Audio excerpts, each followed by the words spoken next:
So hi guys, welcome to my other blog. और एक बार और हाजिर हूँ मैं आपके सामने एक और नई बुक लेके, जिसमें मैंने बहुत सारे पॉइंट्स सीखे हैं और वो आपके साथ शेयर करना चाहता हूँ। वो 7 पॉइंट्स जो इस बुक में मैंने सीखे हैं वो आपके साथ शेयर करूंगा।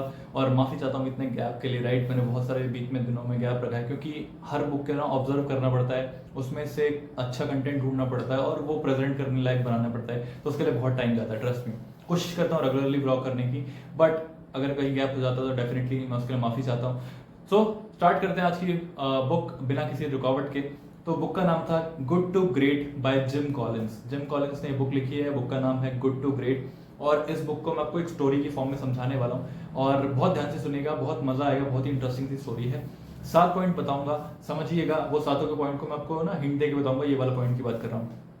तो शुरुआत होती है एक स्टार्टअप से। एक स्टार्टअप, एक बंदा ओपन करता है और बोलता है कि अब मैं इस पर्टिकुलर फील्ड में, इंपोर्ट एक्सपोर्ट की फील्ड में मैं काम करने वाला हूँ और मुझे ये चीज़ें मुझे चाहिए बिजनेस को स्टार्ट करने के लिए। वो सब चीज़ें अरेंज करता है और अपनी कंपनी को पब्लिक कर देता है और अब बोलता है कि उसको वो स्टार्टअप है। ठीक है, तो वो एम्प्लॉयज हायर करना स्टार्ट करता है। सबसे पहले पॉइंट की बात कर रहा हूँ मैं यहाँ पे, good is the enemy of great. यहाँ पे जो वो स्टार्टअप स्टार्ट करता है उसके माइंड में एक बहुत लॉन्ग विजन रहता है और वो सोचता है कि यार मुझे ना बेस्ट बन के दिखाना है, क्योंकि मैं अगर गुड पे आकर रुक गया तो वहां पे मेरा ना वो एक सर्टेन लेवल आ जाएगा, उसके बाद मेरा डिक्लाइन होना स्टार्ट हो जाएगा। तो मुझे ग्रेट तक जाना है, मैं गुड पे आके रुकूंगा नहीं कभी भी। उसने माइंड में ये सोच के वो स्टार्टअप स्टार्ट किया था। आगे चलते हैं। कंपनी में उसने सब चीजें स्टार्ट करी, ऑर्डर्स आने लगे, इंपोर्ट एक्सपोर्ट के ऑर्डर्स आने लगे, वो करना स्टार्ट करने लगा। राइट, फिर एम्प्लॉयज हायर करने की बात हुई। कुछ गिने चुने एम्प्लॉयज से स्टार्ट किया था उसने, बट जब कंपनी को बड़ा करना होता है तो ऑब्वियस सी बात है कि आपको एम्प्लॉयज और हायर करने पड़ते हैं।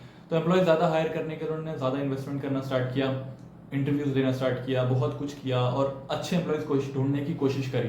तो क्या हुआ कि वो बंदा एक दिन बैठ के सोच रहा था कि यार ये कंपनी को इतना बड़ा करना और मुझे अच्छे एम्प्लॉयज चाहिए, कैसे, मतलब कैसे हो पाएगा ये चीज़। तो जब वो एम्प्लॉयज हायर करने की बात सोच रहा था तो उसने ना एक स्टोरी मन में सोची कि यार अगर एक बस जर्नी है, मतलब एक बस है, उसको कहीं जाना है, तो क्या होता है कि वो बस कहाँ जा रही है उससे ज्यादा इंपॉर्टेंट ये है कि उस बस में जो लोग हैं वो कैसे हैं। राइट, उस बस का जो ड्राइवर है उसका फोकस कहाँ पे है, वो फोकस उसका जर्नी पे रहेगा या नहीं रहेगा। ये जो लोग बैठे हैं ये हर एक खड्डे पे कहीं आके बार बार ये तो नहीं बोलने लगेंगे कि कितनी खराब बस है, कितनी खराब सड़कें, कितनी खराब सरकार है, ये तो नहीं बोलते रहेंगे बार बार। बड़ी छोटी से छोटी प्रॉब्लम को लेके बड़ा इशू तो नहीं बनाएंगे। तो वो यहाँ पे आके उसने ऐसी चीज सोची। तो अब जब वो एम्प्लॉयज हायर कर रहा था तो उसने सबको, मतलब उस एम्प्लॉय, वो जो इंटरव्यू लेने का उसका तरीका था उसने बिल्कुल बदल दिया और कोशिश करी कि उन एम्प्लॉयज को रखा जाए जो इस कंपनी के साथ में, क्योंकि स्टार्टअप के साथ में लॉन्ग विजन रखना बहुत जरूरी होता है। तो हमारी कंपनी के साथ में जो लॉन्ग विजन रखेगा उसको हायर करेंगे। अब यहाँ पे एक गलती ये होती है कि जब आप हायर कर लेते हैं तो आप डरते हैं कि मैं इसको फायर करने में मेरे को डर लगेगा। तो यहाँ पे राइटर ये समझाना चाहते हैं कि अगर आप गलत एम्प्लॉय को गलती से भी हायर कर लें तो उसको फायर करने में देरी ना करें। ऑब्जर्व करें कि अगर थोड़ा बहुत मिस्टेक है तो उसको आप ठीक कर सकते हैं, बट ज्यादा लंबी मिस्टेक को आप ठीक नहीं कर सकते। तो उसको फायर करें जितनी जल्दी से जल्दी हो सके और जो लोग अच्छे हैं उनको रखें अपने पास में, जितना लंबे समय तक आप रख सकते हैं। आगे चलते हैं। ये कंपनी में उसने सही लोग हायर किए धीरे धीरे करके। एक सर्टेन टाइम ऐसा आया कि इसको पता लगा कि ये 5-6 लोग जो है ना ये अच्छे से काम नहीं करते, ये एक दूसरे को भी बार बार ऐसे करते हैं और जो लोग काम कर रहे हैं अच्छे से उनको भी नहीं करने देते।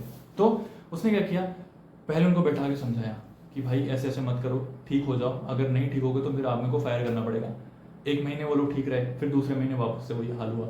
फिर तीसरे महीने इसको समझ में आया कि भाई गलत लोगों को मोटिवेट करके आप कभी भी ठीक रिजल्ट नहीं पा सकते। सही लोगों को सही मोटिवेशन देनी चाहिए, गलत लोगों को सही मोटिवेशन देने जाओगे तो सब कुछ सत्यानाश हो जाएगा। तो यहाँ पे तीसरा पॉइंट हमारा आता है कि रॉन्ग लोगों को हमेशा राइट लोगों से ज्यादा मोटिवेट करना पड़ता है। अगर आप रॉन्ग लोगों को मोटिवेट करने जाओगे तो जिंदगी खराब कर लोगे। तो इससे बढ़िया रॉन्ग लोगों को मोटिवेट करने से अच्छा है रॉन्ग लोगों से दूर हो जाओ। राइट, अब यहाँ पे उसने रॉन्ग लोगों को निकाल दिया जो उसको पता था कि हाँ ये लोग काम नहीं करने देते और कंपनी की इमेज को भी खराब करते हैं। तो उसने उनको निकाला, कंपनी स्मूथ चलने लगी, सब कुछ बढ़िया, अच्छे ऑर्डर्स आने लगे, बड़े कंपनी बढ़ने लगी। राइट, अब एक टाइम ऐसा आया कि उसको कुछ प्रॉब्लम्स आई बिजनेस के अंदर कि ये ना छोटी मोटी प्रॉब्लम्स है, इसको मेरे को सॉल्व करना पड़ेगा। तो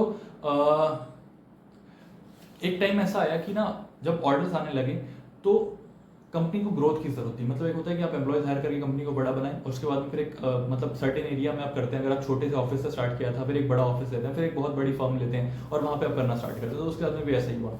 तो उसने जब लिया ऑफिस तो एक चीज जब वो कर रहा था तो उसने बोला कि भाई जब एक बिजनेस को बड़ा बनना होता है ना, और जब वो छोटे से बड़ा बनने की कोशिश कर रहा है, तो इनोवेशन बहुत मैटर करती है। अगर आपको बड़े ऑर्डर्स आ रहे हैं तो आपको इनोवेट करना पड़ेगा। आपके वो पुराने दकियानुसी तरीके से काम नहीं चलेगा जिससे आपने शुरुआत करी थी। हाँ वो इंपॉर्टेंट है, बट आपको इनोवेट करना पड़ेगा। ये हमारा अगला पॉइंट है, चौथा पॉइंट, जिसमें आपको ये समझाने की कोशिश की जा रही है कि जब भी आप बड़ा कुछ करना चाहें, आप छोटे से आपने शुरुआत कर ली है, बट जब आप बड़े पे जा रहे हैं तो आपको इनोवेशन पे ध्यान रखना पड़ेगा। अगर आप इनोवेट नहीं करेंगे तो एक टाइम के बाद आपका डाउनफॉल होना स्टार्ट हो जाएगा, लोगों का आपका भरोसा हट जाएगा और फिर आपका काम धीरे धीरे कम हो जाएगा। अगला पॉइंट आता है क्रिएटिविटी। बहुत इंपॉर्टेंट है क्रिएटिविटी ना करने के लिए। जब आप इनोवेट करने की यहाँ पे जब बात हो रही थी, तो अगला पॉइंट यहाँ पे आता है क्रिएटिविटी के बारे में, कि जब वो बंदे ने बड़े ऑर्डर्स लेना स्टार्ट किया, रिजल्ट अच्छे आने लगे, और फिर उसको लगा कि यार जो एम्प्लॉयज है ना, इनकी जो सोच है वो थोड़ा लिमिटेड है, मुझे इसको थोड़ा सा इंप्रूव करने की जरूरत है। तो उसने उनको फ्रीडम और रिस्पॉन्सिबिलिटी देना स्टार्ट किया। फ्रीडम इन द सेंस कि उनके आइडियाज को सुनने की कोशिश करी। अगर वो कुछ नया आइडिया रखना चाहते तो उनके पास में क्लियर फोरम दिया गया था कि हाँ इस वाले फोरम में जाके आप आइडिया सबमिट कर सकते हो, और उसके लिए अगर हमें लगेगा कि हाँ आइडिया ठीक है तो हम उससे आपका पर्सनली डिस्कस भी करेंगे। तो ये वाले सीन पे एग्रीमेंट हुआ था। तो फ्रीडम भी दी उसने और उसने रिस्पॉन्सिबिलिटी भी दी।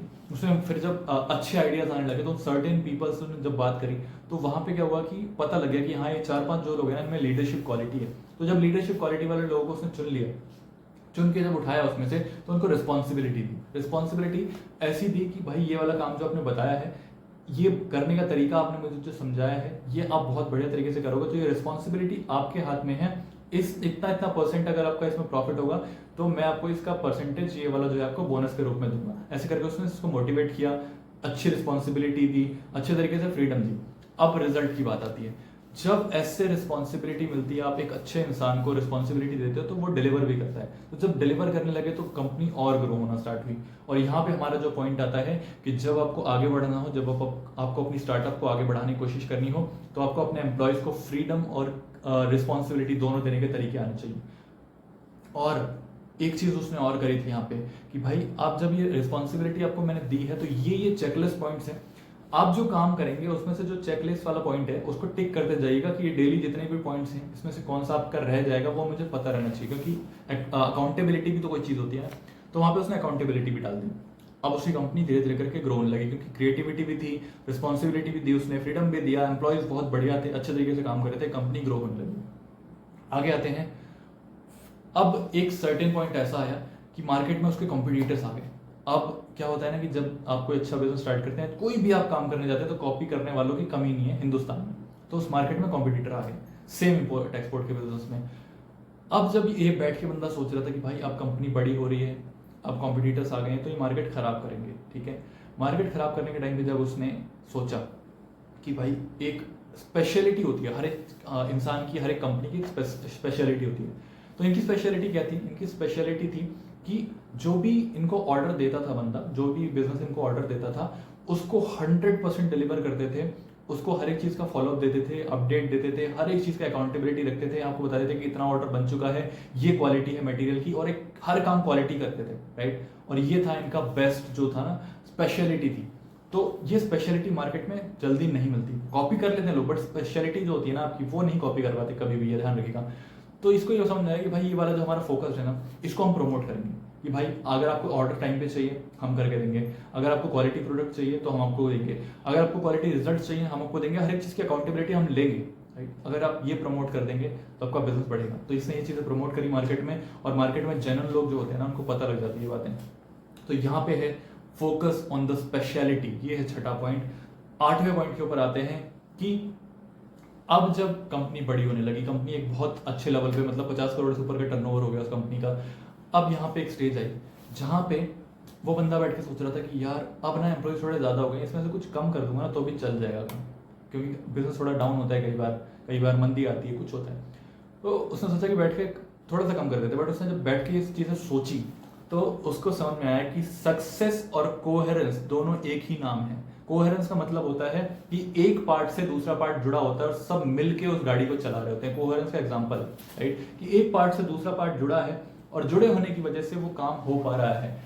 तो आपके जितने भी एम्प्लॉयज आपके लिए काम के हैं, जिन्होंने आपको जीरो से उठा के यहाँ तक लाया है और आपको उन्होंने रिजल्ट दिया और अभी भी वो मेहनती हैं, तो वो कोहेरेंस का हिस्सा हैं, उनको निकाल के बहुत बड़ी गलती करेंगे, क्योंकि आपको ईमानदारी वाले लोग नहीं मिलते। और यहीं पे आता है हमारा 7वां पॉइंट कि success and coherence are same things, और ये दोनों आपको साथ में रखनी पड़ेंगी।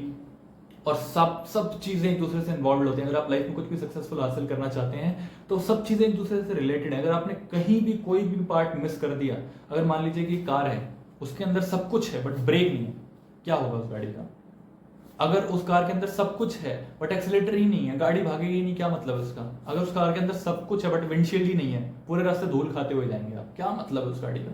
राइट? तो हर एक पार्ट बहुत इंपॉर्टेंट है।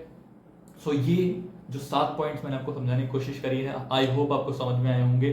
सो गुड टू ग्रेट की पूरी जर्नी आपको यहाँ पे समझने की जरूरत है। अगर आप गुड पे जाके रुक जाएंगे तो ग्रेट कभी नहीं बन पाएंगे। तो ग्रेट बनने की कोशिश करें, गुड से शुरुआत होती है बट उस पर आके रुके नहीं। Right? So thank you so much ये व्लॉग देखने के लिए। आई होप ये स्टोरी आपके माध्यम से जो मैंने समझाने की कोशिश करी आपको आगे जाके बहुत काम आएगा।